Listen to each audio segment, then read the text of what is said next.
Bueno, pues será enseguida, pero antes de nada, claves de la tarde que comenzamos ahora mismo. En menos de 2 semanas, Estados Unidos podría entrar en default si no se consigue subir el techo de deuda.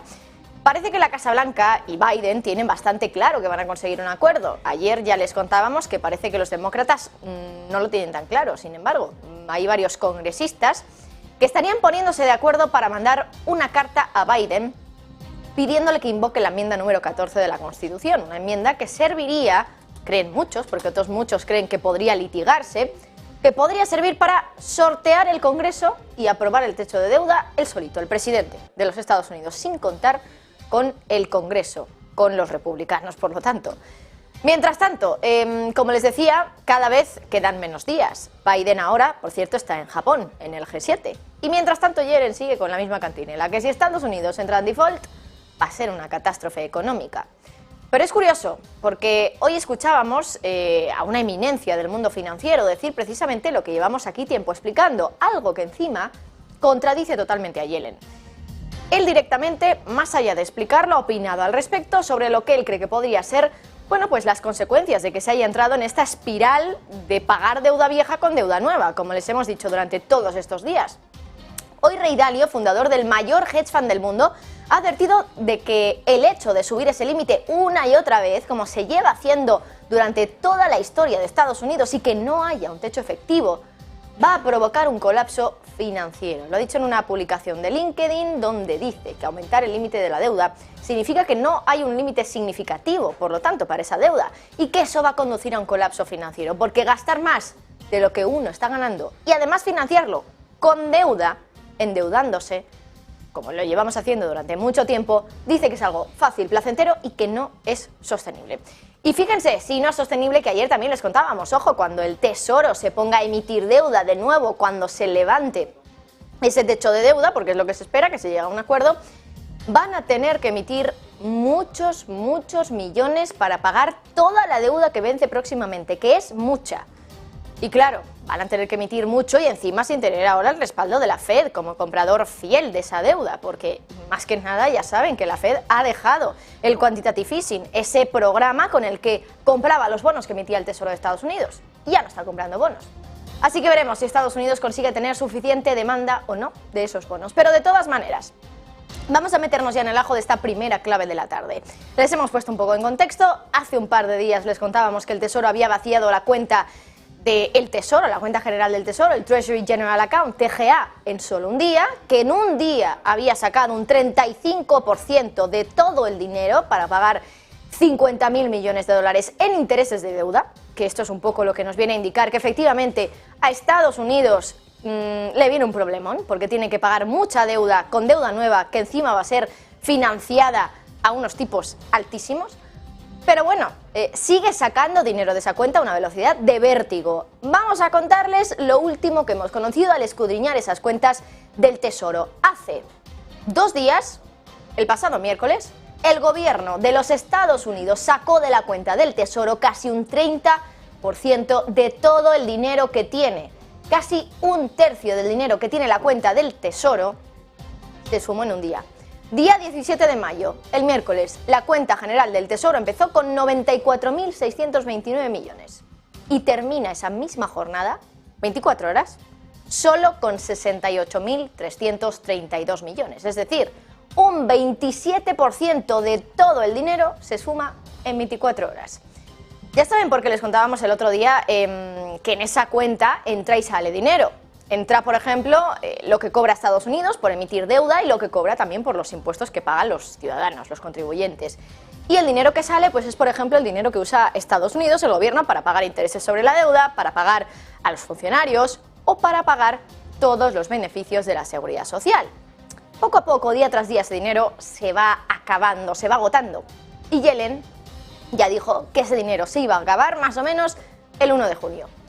Pero veremos si es que no se acaba antes, al ritmo que van desde luego de sacar dinero, porque fíjense ustedes en lo que les vamos a mostrar. ¿En qué se han gastado el dinero este 17 de mayo? Que les decíamos que ha bajado concretamente en un 27%. Bueno, pues el grueso, sobre todo, está en un pago a la seguridad social por beneficios sociales. Solo ahí se han ido 25.000 millones de dólares en un día. Claro, solo la mitad de lo que este lunes pagaba el Tesoro en intereses de la deuda, cuando habían pagado 50.000 millones de dólares. De todas maneras, desde mayo ha salido mucho dinero. De hecho, vamos a ponerles en contexto. Desde el día 1 de mayo, hace 19 días, concretamente, 18. Desde el día 1 de mayo, el Tesoro ha vaciado su cuenta general concretamente en un 78%, en solo 13 sesiones, porque claro, han pasado 19 días, pero no todos esos días sale dinero, hay fines de semana de por medio. En 13 sesiones, 13 días, han vaciado la cuenta del Tesoro en un 78%. Es decir, es que están a nada de quedarse a cero.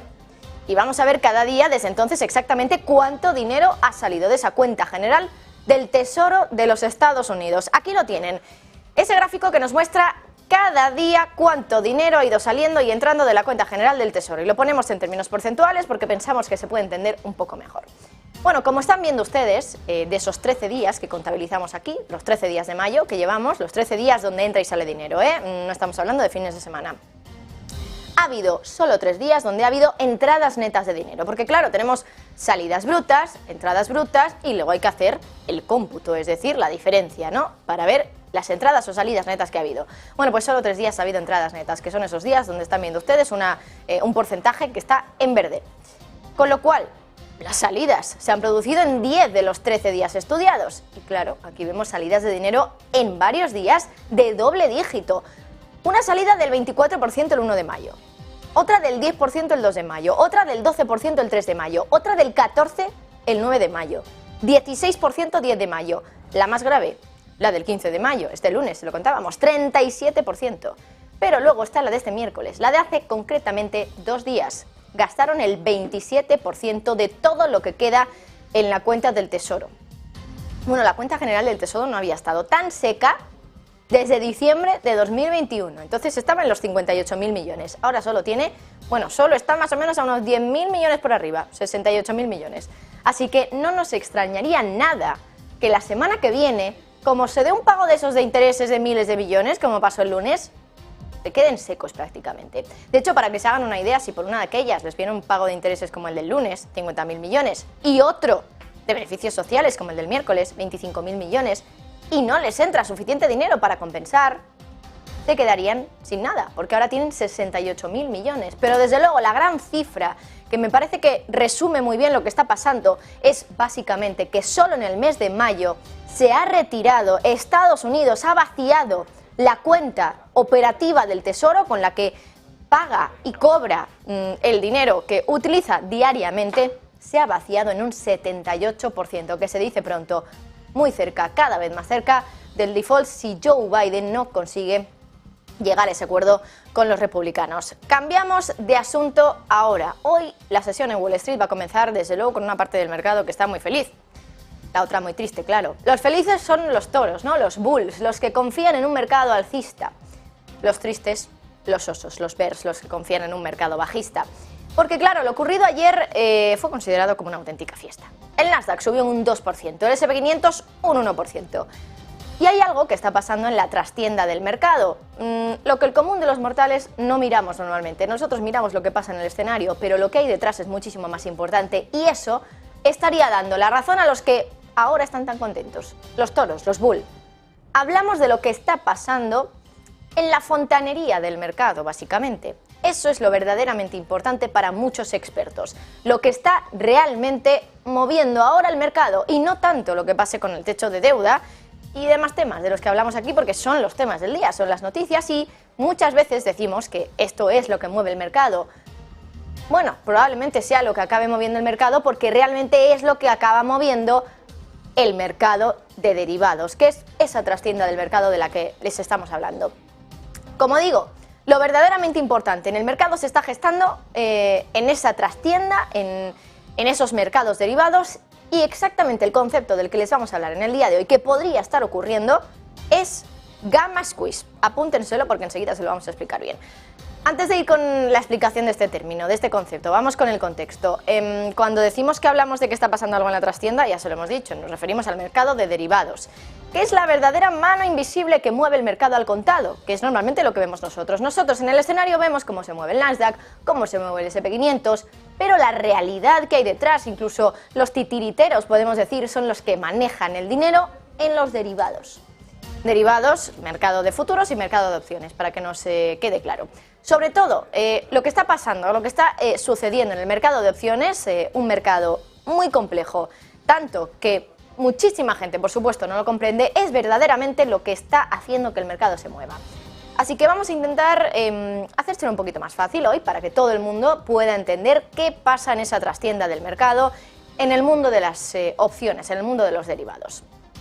Ayer Goldman Sachs sacaba un gráfico que para algunos es oro puro. Un gráfico del volumen de negociación de las opciones call sobre el Nasdaq, sobre el índice tecnológico de Wall Street. Antes de nada, les voy a poner el gráfico para que lo vayan viendo ustedes, lo vayan estudiando y enseguida se lo vamos explicando. Ahí lo tienen. Bueno, como ven, ayer se registró un repunte espectacular en el volumen de negociación de opciones call sobre el Nasdaq. Es básicamente lo que nos está mostrando este gráfico, nos está mostrando el volumen que se negocia en las opciones call sobre el Nasdaq. Un volumen que ya ven ustedes en esa última línea a la derecha, ha subido tanto que no veíamos algo así desde octubre de 2014 y que supone, ojo con esto, que se haya disparado un 50% respecto al volumen de la media de las últimas 20 sesiones. 50% al alza, de repente. Si lo traducimos a algo que entendamos todos, este gráfico que están viendo ustedes en pantalla, ¿qué significa? Que el interés alcista está en máximos de casi una década, básicamente, por ponerlo muy sencillamente y muy simplemente. Pero claro, vamos a intentar explicarlo un poco más para que entiendan por qué interpretamos esto. Vamos con la masterclass de opciones. Las opciones son un instrumento del mundo de los derivados que sirven básicamente para dar al comprador de esas opciones la opción, por eso se llama así, el derecho de comprar o de vender algo. Es decir, tener una opción de comprar, por ejemplo, una acción de Apple a un precio que ya está pactado, y esto es clave. Las opciones son instrumentos donde se pueden, utilizándolos, comprándolos, podemos comprar o vender algo, acciones, índices, cualquier cosa, a un precio que ya está pactado de antemano, cuando compramos la opción en este caso, perdón. Claro, imaginen que ese precio en una opción, por ejemplo, en una acción de Apple, que estamos hablando de Apple ahora, son $150 la acción. Apple ahora cotiza en torno a los 175.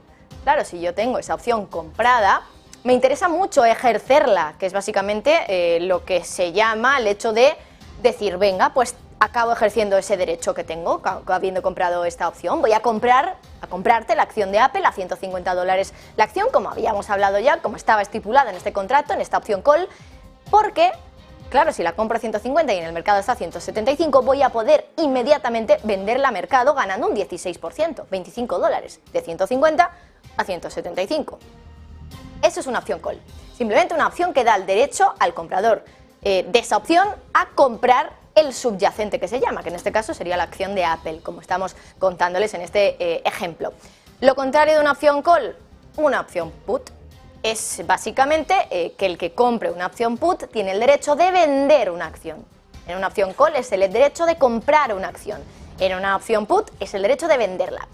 Claro, cuando los inversores esperan que el mercado suba, normalmente sube el interés de las opciones calls, lo que está subiendo ahora. Porque claro, son contratos que nos van a permitir comprar algo a X precio y nosotros pensamos que se va a ir mucho más arriba, con lo cual lo vamos a poder comprar aquí y vender aquí, por ejemplo. Claro, cuando los inversores piensan que el mercado va a bajar, sube el interés de las puts, porque nos va a permitir vender algo a X precio cuando pensamos que va a bajar mucho más que eso. Ahora lo que está ocurriendo es lo primero que les hemos contado. Se ha disparado el interés de las calls, de las opciones calls, y concretamente de las calls sobre el Nasdaq, que es precisamente lo que están viendo en ese gráfico que tienen ahí en pantalla, el gráfico de Goldman Sachs. Es decir, se ha disparado el interés por opciones que dan al comprador el derecho de comprar el índice Nasdaq a un determinado precio. El volumen de esas opciones call se ha disparado a un máximo desde 2014. Estamos en 2023, casi una década prácticamente. Y los que más saben del mercado saben que lo que realmente está pasando y que podría indicar muchas más subidas para el mercado es lo que se conoce como un gamma squeeze, que para los que realmente saben es lo que se puede leer en el gráfico que están viendo ustedes en pantalla. La pregunta que les planteo es la siguiente. Cuando compramos una opción, por ejemplo, ¿quién es la contrapartida que tenemos? Es decir, ¿quién es el que nos vende esa opción call? Porque nos va a tener que vender la opción al precio pactado si decidimos ejercerla, recuerden, hay una contrapartida. ¿Quién es esa contrapartida? Bueno, pues normalmente hacen el trabajo los market makers en el caso de que no haya suficiente demanda en el mercado. Las empresas que se dedican a que haya liquidez en el mercado son los market makers y ellos ganan dinero por otros asuntos, da igual que el mercado suba o baje. Invierten en volatilidad, otras cuestiones, pero ellos básicamente sirven, se les paga por ello, por dar liquidez al mercado, es decir, que siempre haya una contrapartida. Claro, ¿qué pasa si de repente está disparándose el interés para comprar calls sobre el Nasdaq? Pues que estos market makers tienen que ponerse a comprar el Nasdaq porque se lo van a tener que dar a estos compradores de las opciones call, por supuesto. Es lo que van a tener que entregarles a los compradores de las opciones call si acaban ejerciendo sus opciones. ¿Y qué pasa si tenemos a muchísimos market makers comprando Nasdaq para hacer frente a sus obligaciones en las opciones que han vendido? Pues que el Nasdaq va a subir, básicamente. Es parecido a un short squeeze, pero distinto.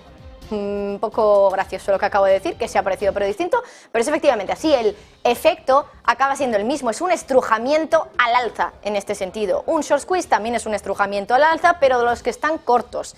Claro, como algo está empezando a subir mucho y haya muchos inversores que están cortos, es decir, inversores que en el caso de que la acción en cuestión, por ejemplo, empiece a subir, todo lo que suba lo van a perder, ¿qué hacen? Comprar la acción para también beneficiarse de esas subidas y por lo tanto compensar lo que están cayendo por la parte de la apuesta en corto que tienen sobre esa acción. Esto es un short squeeze y lo que les hemos explicado ahora mismo es un gamma squeeze, que sería lo que ahora mismo estaría sucediendo en el mercado. Y enseguida vamos a hablarlo también con los expertos, con los analistas, para que ellos nos den su opinión de qué está pasando, qué es un gamma squeeze, qué puede suceder ahora después de haber visto este gráfico. Si este es uno de los gráficos, desde luego, de la semana, del día.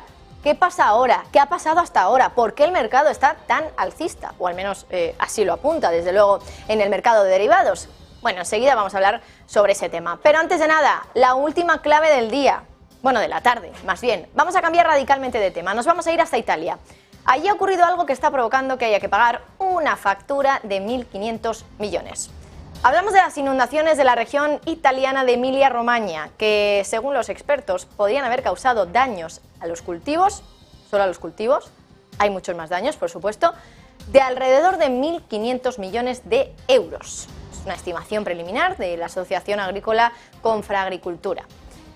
Esa es una primera evaluación solo del impacto de esas fuertes lluvias que han azotado en los últimos días a esa región del norte de Italia, de Emilia-Romagna, por cierto, donde se tenía que celebrar el Gran Premio de Fórmula 1 de este fin de semana, que se ha cancelado precisamente por las inundaciones. Tiene además esta zona una alta densidad de pequeñas y medianas empresas y en general el impacto devastador de las inundaciones en ese parque inmobiliario de Italia, dicen los expertos que podría alcanzar incluso los 3.000 millones de euros al año, según un estudio del Banco de Italia. Hay más, por supuesto, más consecuencias. 13 personas han fallecido, alrededor de 10.000 personas han sido desplazadas esta semana. Los rescatistas todavía están intentando llegar a decenas de aldeas, granjas aisladas por las inundaciones. Hasta el jueves casi 20.000 personas habían quedado sin electricidad. Y es que, bueno, una catástrofe de estas características, desde luego, pues implica una factura muy elevada. En este caso, como les decíamos, solo en cultivos 1.500 millones y podría ascender a 3.000 millones al año para toda la región de Emilia-Romagna. Una región, por cierto, atravesada por el río Po, que es el más grande del país y que, bueno, pues la región italiana, por cierto, es la que más expuesta está a posibles daños por inundaciones. Claro, el coste de la reconstrucción después de las inundaciones se va a disparar, desde luego. El presidente de la región ha comparado el desastre con el terremoto que azotó esa misma zona, por ejemplo, en el año 2012. Y también se dice que esa devastación también podría afectar la temporada turística, que bueno, al final el mar tormentoso ha erosionado las playas en lugares populares como la Riviera, como Rimini y también Riccione. De hecho, un concierto de Bruce Springsteen en Ferrara el pasado jueves provocó fuertes críticas porque se celebró a pesar de la emergencia que ya estaba en curso. Y como les decíamos, el Gran Premio de Fórmula 1 que se iba a celebrar en Imola el domingo se ha cancelado. Y aquí, ¿por qué estamos contando esto? Porque queremos explicarles quién paga esta factura de miles de millones de euros. Y bueno, al hacernos esta pregunta, hemos pensado en algo que es bastante desconocido en los mercados por el común de los mortales, como les decía antes, que son los catastrophe bonds. Son bonos curiosos que se emiten y que solo se desembolsan si hay una catástrofe natural determinada. Tiene que estar muy determinada y además el impacto que tiene que tener también tiene que ser muy determinado para que ese dinero acabe yendo a pagar esa factura de la catástrofe en cuestión. Son bonos además que pagan cupones súper importantes, más de doble dígito en algunos casos. Y claro, nos hemos preguntado, ¿hay bonos catástrofe bonds emitidos sobre inundaciones en Italia? ¿Es el mercado, los inversores, los que van a tener que pagar ahora por lo sucedido por las inundaciones en Italia? Bueno, lo cierto es que en Negocios Televisión hemos consultado a nuestras fuentes y nos dicen no hay demasiados catastrophe bonds sobre Italia y los que tienen que ver con inundaciones sobre todo están en Estados Unidos. Y además nos decían también 1.500 millones por supuesto es una factura importante. Insistimos que solo es para los cultivos, para los daños que han sufrido los cultivos. Pero claro, nos decían, por ejemplo, en las inundaciones que causó el huracán Ia, ahí solo en eso la factura fue 8.500 millones. Así que desde luego que es muchísimo dinero, pero hay que ponerlo en contexto. ¿Quién va a tener, por tanto, que pagar por todos esos daños? Bueno, pues teniendo en cuenta que en Italia no se estilan mucho los catastrophe bonds, los bonos catástrofe, y que además las inundaciones, todo lo que tiene que ver con asegurar inundaciones con catastrophe bonds está más bien en Estados Unidos, aquí tiene pinta que van a ser los de siempre los que tengan que pagar esa factura tan elevada. Aseguradoras de la zona y también los bancos de, por ejemplo, aquellos hogares, aquellas viviendas que se han destruido por culpa de estas inundaciones que está viviendo la zona de Emilia-Romagna en Italia y que, como les decimos, pues tienen ya una factura de varios miles de millones. Son las 3:25, quedan ya 5 minutos para la apertura de Wall Street. Echamos un vistazo